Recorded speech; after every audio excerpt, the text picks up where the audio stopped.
All right, guys. Today we're talking about the Demko AD-20.5. This one is from Blade Show. Thank you to Dan for sending this along so that I could test it, check it out, see how it is, all that good stuff. Also,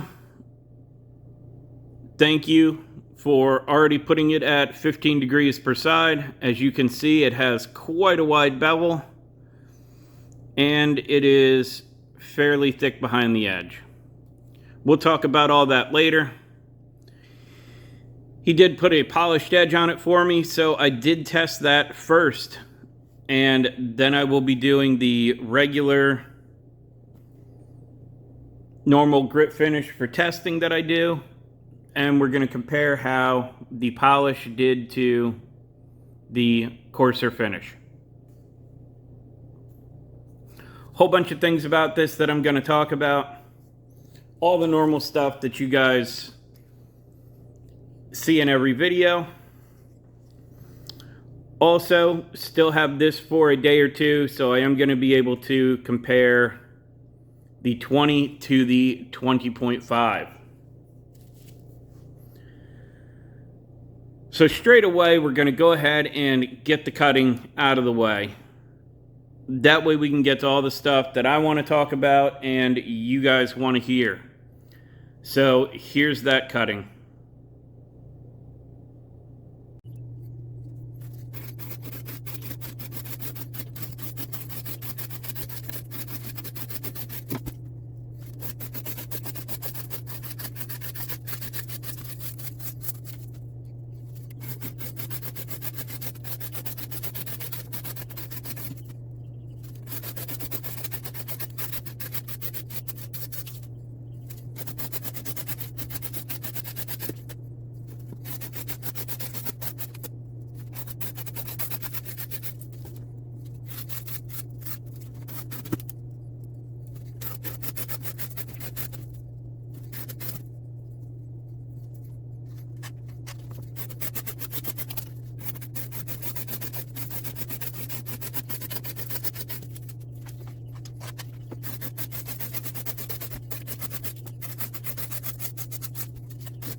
Now that we saw that cutting, go ahead and get into what you guys came here to see. As I said earlier, we're going to talk about how it sharpened, how it is in use, how it was in testing, everything like that.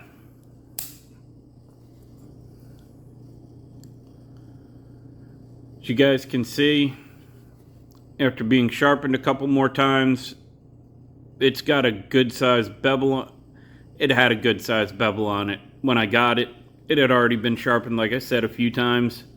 This is 15 degrees per side. Know that if you drop the bevel on yours, it's going to get pretty thick.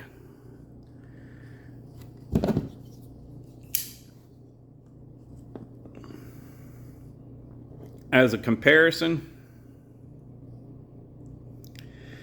this is the 20 at 17 degrees per side, and I know it's harder to catch on camera. This is still a good bit thinner than this is. Sure, this would thicken up if you took it to 15 degrees per side. This sharpened perfectly fine. Had no issues with it.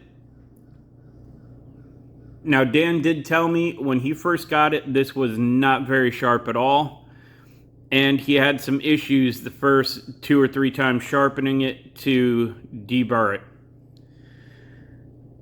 I had no issue deburring it. He definitely got any kind of issues that were in the blade out prior to me getting it. I want to say he told me he had sharpened it 4 times, and the first test was on his polished edge, The second and third test were on the standard 1500 grit edge that I test on. This is still on the third test edge, which was edge number 6, and I did use this for 3 days. We'll talk about that in a minute. Sharpens fine, strops fine. I had no problems with it. Straightforward, uneventful, nothing out of the ordinary to report to you guys. How did this do in testing now? Like I said, the first edge, polished, came from Dan. Wasn't bad. He and I talked about it quite a bit, and I agree with him. It didn't quite feel like it came up how... It didn't have that nice crispiness to it.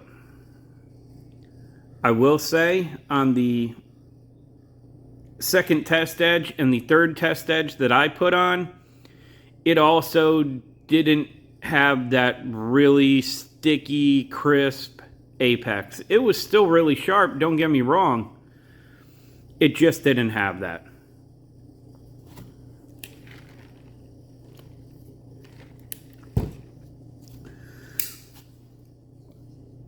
The polished edge, in a 1-inch section like always, 118 feet fine edge, 92 feet working edge, for a total of 210 feet. Then I went on to the coarse edge, see if there was any difference, improvement, decline. Did it stay the same? On the second test, 123 feet fine edge, 83 feet working edge, for a total of 206 feet.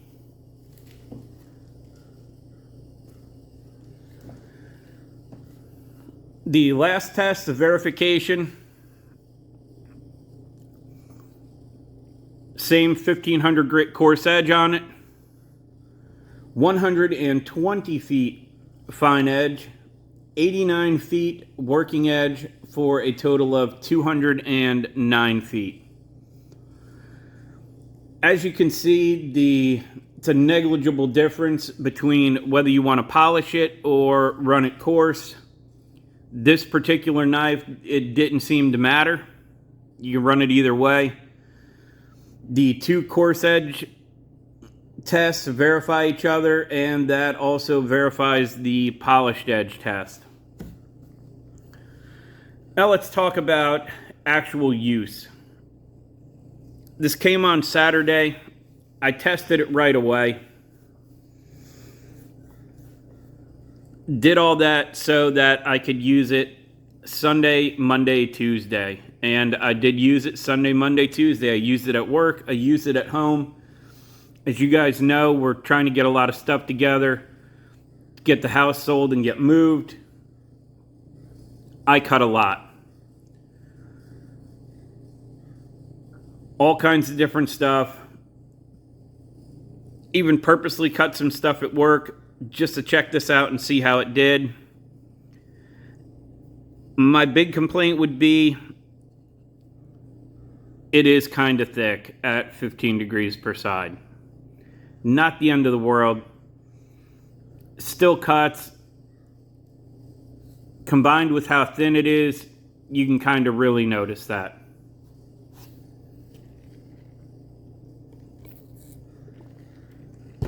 I didn't record what I actually cut. I just used it. I did take note though yesterday after work. I did break down 34 different size boxes at the house to stick in recycling. That was cutting all the flaps off top and bottom and cutting the 4 corners. Keep in mind, as you can see here, you can see that spot starting to develop along the apex there. Almost looks like a micro bevel. I assure you that it is not. That is from the amount that I cut with this knife so far. So how is the edge right now?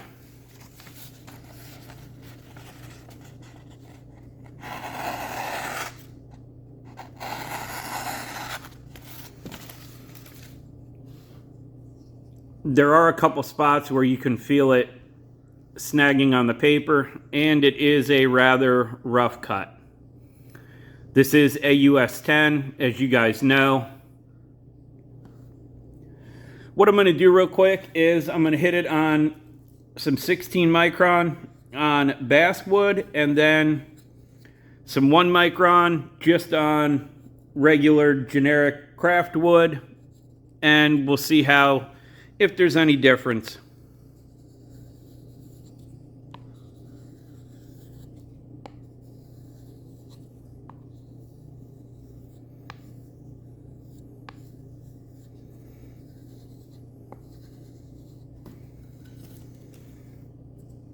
And then 1 micron.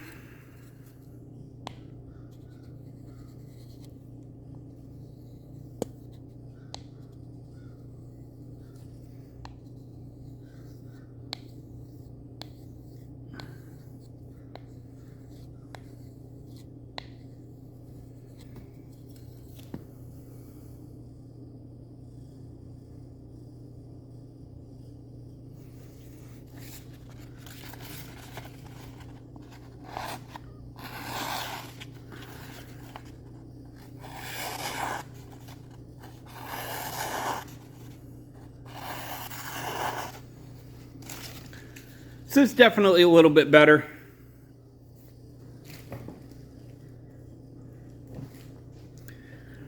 What I do want to talk about Aus-10,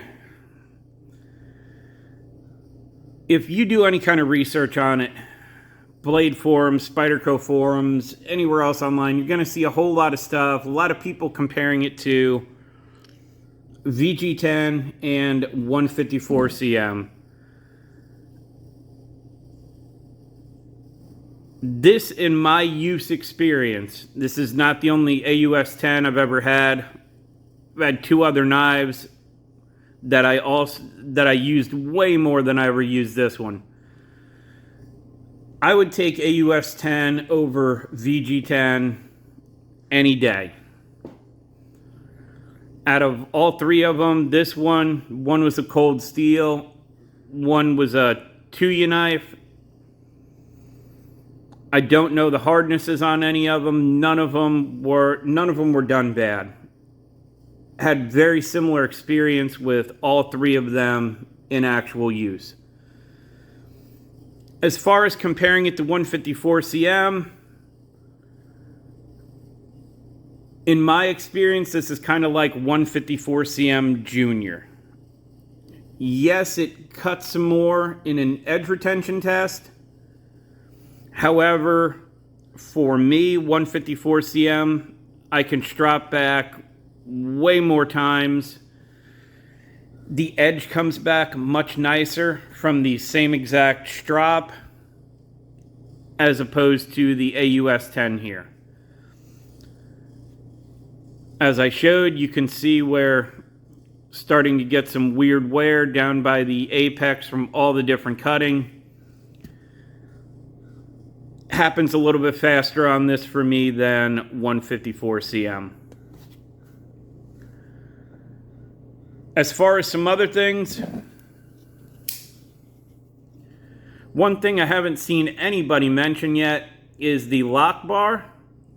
Even though these knives are drastically different sizes, are almost identical in length. Not sure why, since how this is scaled down.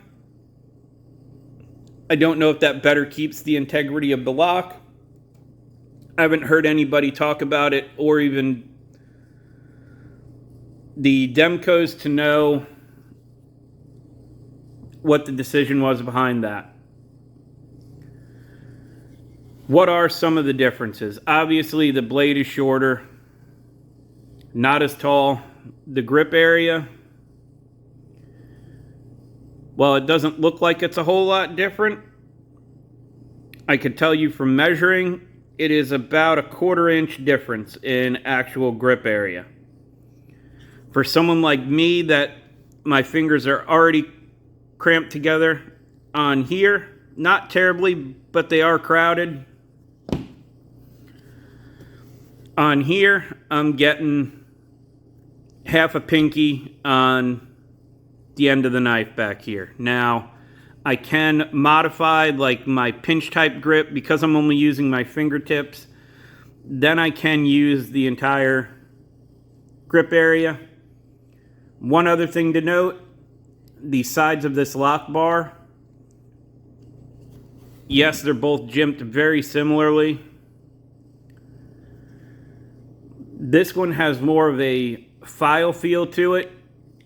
It's not sharp. This one to me is pretty sharp. They could have used to do just a little bit of something. You can feel the cut on the edge with this, and it's kind of sharp. Already talked about, I don't like how thick it is, and it does have some flex to it, which that isn't blade play, that's whole knife flex. I think it's pretty cool that something like this exists at a lower price point, and I've watched just about every AD-20.5 video just to see what everyone else's opinion is on it. I didn't watch any of those until I already had this one and started using it. I don't think this is overpriced. Would I like to see it at a better price point? Yes. You have a lot of parts going into this, a lot of engineering that they did going into this. You're not talking about just a simple back lock or something like that. Yes, I understand it's only a few more parts. That's just part of the cost. The AUS-10, you're going to hear all kinds of different opinions on it. It's perfectly fine. Guys are perfectly fine buying Protex, Hogues, and a bunch of other knives, Emersons and 154 cm that are priced well above this. You're going to get similar performance out of this AUS-10. What I would say is, if you're interested in one, buy it and actually use it. Not just use it until it is dull and it won't cut anymore. I'm going to use this some more. I have been guilty in the past of not using things until they are completely dull. I think you'll have a way different experience actually using it than what you hear from people who have limited or no experience on it telling you that it is not a very good steel. Absolutely nothing wrong with it. And my last thing, since these are injection molded handles, what I would have liked to see is just a little bit of a curve here on the edges. It has one ever so slightly, but it would have taken that blocky feel away from it as much. Believe it or not, something like the lightweight Mannix, while it is very similar, it has just a little bit more chamfer to it, and it feels totally different. And also, I'll point out, Steve is the one that pointed this out to me, and I agree, it's a very similar grip area to a Mannix.